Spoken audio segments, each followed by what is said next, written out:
Also tonight, a neighbor's phone call saves lives early this morning. This as toxic carbon monoxide filled a duplex on North Miami Boulevard in Durham. 5 people ended up in the hospital, but we've learned they're back home tonight. Emergency responders say that's something that should never have happened. Our Michael Highland explains.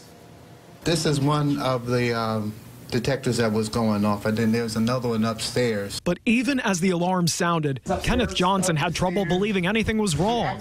He even took his carbon monoxide detectors off the ceiling and outside to get them to stop beeping. So the detectors were doing what they were supposed to be doing, but you thought they were malfunctioning? Yes. Yes, exactly. Eventually, he figured out things were serious. It was kind of hard for me to breathe, not really lightheaded per se. Coughing, felt a little dizzy. Emergency responders say on the other side of this duplex on North Miami Boulevard in Durham, the electricity was out and neighbors were running a generator. It was in a confined space in the basement. The level of CO in that apartment was extremely high. Firefighters measured it at 600 parts per million. Which is enough to kill you within a few hours. So they were very lucky. They had to break in to get to the people next door. 4 people were here, one of them unresponsive. Everyone, including Kenneth, went to the hospital, but by the afternoon, they were back home.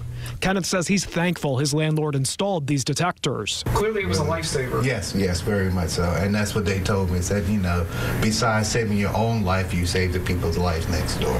With cold weather coming, he hopes people take steps to avoid what happened here. Safest thing to do is to, one, if you don't have electricity, get electricity.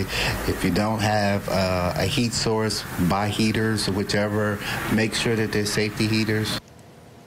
That was WNCN's Michael Highland reporting. If you're concerned about having electricity this winter, there are some steps you can take to ensure your power is not cut off. Certain customers can become exempt from having their electricity cut off between November and March. There's also federal funding available for people with low incomes. You'll find the information about those resources on our website, WNCN.com.